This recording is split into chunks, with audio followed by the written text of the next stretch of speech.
Hello students, I hope आप सभी कोविड-19 की गाइडलाइंस फॉलो कर रहे हैं, फेस मास्क ज़रूर पहन रहे हैं और सोशल डिस्टेंसिंग मेंटेन रख रहे हैं। आज हम साइंस का न्यू चैप्टर स्टार्ट कर रहे हैं, हमारा पर्यावरण। और हम कौन सी टर्म से ये स्टार्ट कर रहे हैं? पारितंत्र। पारितंत्र मीन्स इकोसिस्टम। कहते किसे हैं? ये आपने नाम बहुत बार सुना होगा। हमारे आसपास का वातावरण तथा उसमें उपस्थित जैव और अजैव घटक मिलकर क्या बनाते हैं? पारितंत्र। ठीक है। पारितंत्र दो प्रकार का होता है, एक होता है प्राकृतिक और दूसरा होता है कृत्रिम। जैसा कि नाम है, प्राकृतिक मीन्स जो प्रकृति में अपने आप पाया जाता है, जिसे किसी ने बनाया नहीं होता, जैसे तालाब और झील।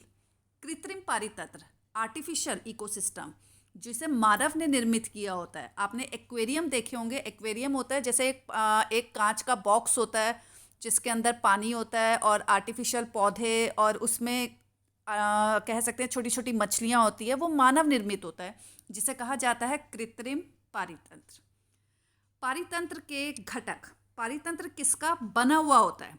पारितंत्र जो है जैविक और अजैविक घटक से बना होता है। जैसा कि नाम है अजैविक घटक। अजैविक घटक का मतलब होता है इसमें निर्जीव जो है, निर्जीव पदार्थ उपस्थित होते हैं, हवा, जल और भूमि। जैविक घटक जो सजीव वस्तुओं का बना होता है, पौधे और जानवर। इस चैप्टर में हमने जैविक घटक के बारे में पढ़ना है। जैविक घटक को हम दोबारा से कैटेगराइज कर रहे हैं 3 भागों में: उत्पादक, उपभोक्ता और अपघटक। उत्पादक किसे कहते हैं? उत्पादक वो होते हैं जो अपना भोजन स्वयं बनाते हैं। इसमें सारे हरे पौधे और नील हरित शैवाल आ जाते हैं, जो प्रकाश संश्लेषण की प्रक्रिया द्वारा अपना भोजन बनाते हैं। ठीक है। उपभोक्ता। उपभोक्ता को आप देखिए 3 भागों में, इसको दोबारा से हमने 4 पार्ट्स में कैटेगराइज किया है उपभोक्ता को: शाकाहारी, मांसाहारी, सर्वाहारी, परजीवी। उपभोक्ता क्या होते हैं? उपभोक्ता में वो जीव आते हैं जो प्रत्यक्ष और अप्रत्यक्ष रूप से उत्पादक पर निर्भर करते हैं, मतलब जो डायरेक्टली और इनडायरेक्टली उत्पादक पर निर्भर कर रहे हैं। ठीक है। इसको हमने दोबारा से 4 भागों में बांटा है। शाकाहारी। शाकाहारी कौन से जीव होते हैं? जो पेड़ पौधों से अपना भोजन प्राप्त करते हैं, जैसे गाय, भैंस, बकरी। मांसाहारी जो मांस खाते हैं, शेर हो गया, चीता हो गया। सर्वाहारी जो दोनों चीज़ खाते हैं, जो मांस भी खाते हैं और पेड़ पौधों से भी अपना भोजन प्राप्त करते हैं। देखिए आप यहाँ पर सारा कुछ लिखा हुआ है, इसमें मानव आ जाता है, कौवा आ जाता है। परजीवी। परजीवी वो होते हैं जो दूसरों के शरीर में रहकर अपना भोजन प्राप्त करते हैं, जैसे जूं। जूं दूसरों के शरीर में रह के वहाँ खून चूसती है। बेल। बेल एक पेड़ पर लिपटी हुई होती है और उससे अपना पोषण जो है ग्रहण करती है। ठीक है ना। लास्ट जो था इसमें वो था आपका अपघटक। ठीक है। अपघटक में आ जाते हैं ऐसे पदार्थ या ऐसे सूक्ष्म जीव जो मरी हुई चीज़ों से, मरे हुए पौधे या जीव जंतुओं से अपना भोजन प्राप्त करते हैं, उनका अपघटन करते हैं। ये अपघटन का मतलब होता है उन्हें जटिल रूप से सरल रूप में बदलते हैं। अपघटक में आपके आ जाते हैं जैसे जीवाणु आ गए और कवक आ गए। ठीक है ना। तो ये था आपका पारितंत्र के बारे में। नेक्स्ट हम कर रहे हैं आपका आहार श्रृंखला। आहार श्रृंखला वो देखिए आप। आहार श्रृंखला कहते किसे हैं? आहार श्रृंखला में जो जीव होते हैं वो एक दूसरे को अपना आहार बनाते हैं। आप देखिए घास। घास को कौन खाता है? कीट। कीट को कौन खाता है? मेंढक। मेंढक को कौन खाता है? सांप। सांप को कौन खा रहा है? मोर। तो ये एक आहार श्रृंखला है जिसमें जीव जो हैं एक दूसरे का आहार बन रहे हैं। तो इसी को हम एक पोषी स्तर में दिखाते हैं। ये डायग्राम बहुत इंपॉर्टेंट है, आपका एग्जाम्स में आता है। आप यहाँ पर देखिए सबसे नीचे जो आता है इसमें आपका उत्पादक। उत्पादक में आ गए हरे पौधे, पेड़ पौधे आ गए। और इसके बाद आते हैं प्राथमिक उपभोक्ता। इसमें कौन से आते हैं? इसमें वो जीव आते हैं जो पेड़ पौधे खाते हैं और उन्हें क्या कहा जाता है? शाकाहारी। द्वितीय उपभोक्ता कौन से होते हैं?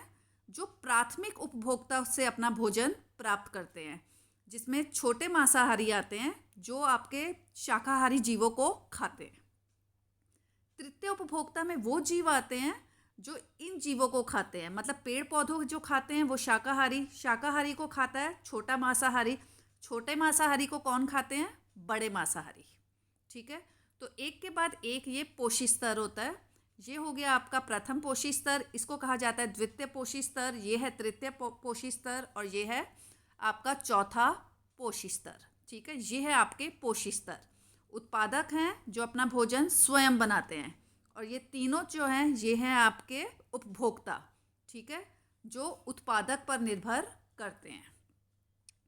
आपके जो इम्पोर्टेंट पॉइंट्स हैं वो क्या हैं, आप यहाँ पर देखिए।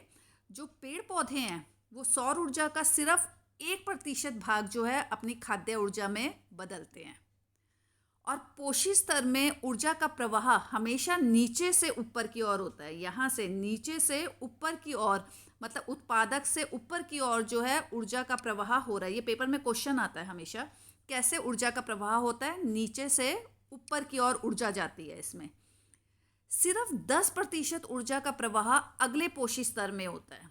मतलब अगले पोषी स्तर में पहले वाले पोषी स्तर का सिर्फ 10% ऊर्जा जाती है। मान लीजिए आपका यहाँ पर, आप यहाँ पर देखिए, इसका उदाहरण देखिए कि आपका यहाँ पर प्रथम पोषी स्तर में उत्पादक जो है इनके पास 1000 जूल ऊर्जा है।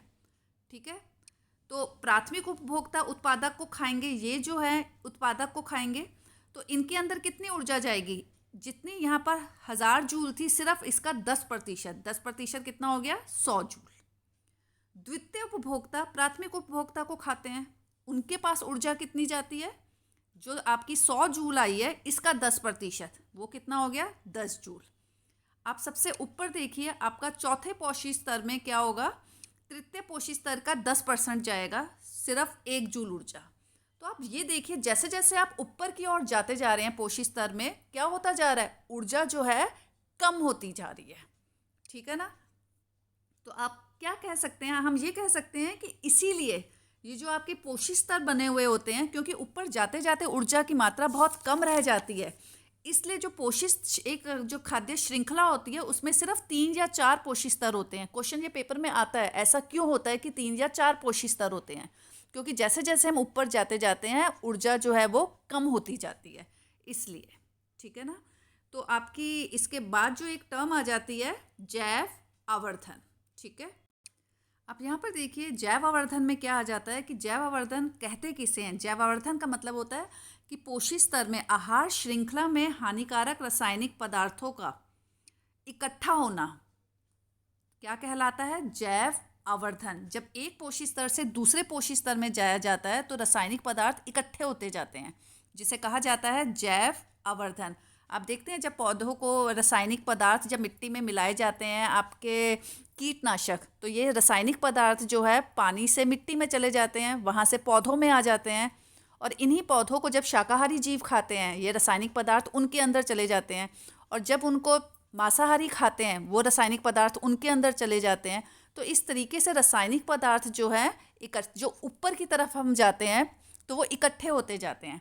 सबसे ज़्यादा जो ये रासायनिक पदार्थ हैं किसके अंदर इकट्ठे होते हैं, मानव के अंदर, क्योंकि इस आहार श्रृंखला में सबसे ऊपर कौन आता है, मानव आता है। सबसे जो ऊपर है वो कौन है, मानव है।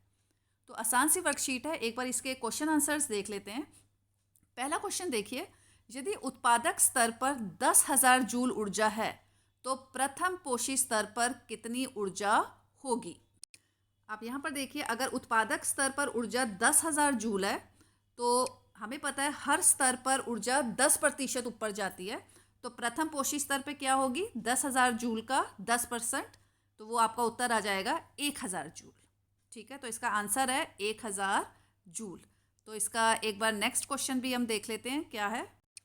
नेक्स्ट क्वेश्चन है, तालाब और जंगल में आहार श्रृंखला बनाओ। ठीक है, हम तालाब में आहार श्रृंखला बना रहे हैं। अब तालाब में आहार श्रृंखला क्या होती है, जिसमें जीव एक दूसरे का भोजन बनते हैं। जैसे पानी में पौधे कौन खाता है, पानी में रहने वाला कीट, कीट को कौन खाते हैं, मछली, और मछली को कौन खाती है, शार्क। तो ये एक आहार श्रृंखला हमने तालाब की बना दी है। और इसी तरीके से अगर हम इसकी जंगल की आहार श्रृंखला बनाते हैं, घास, घास को कौन खा रहा है, कीट, कीट को कौन खा रहा है, मेंढक, और मेंढक को कौन खा रहा है, सांप।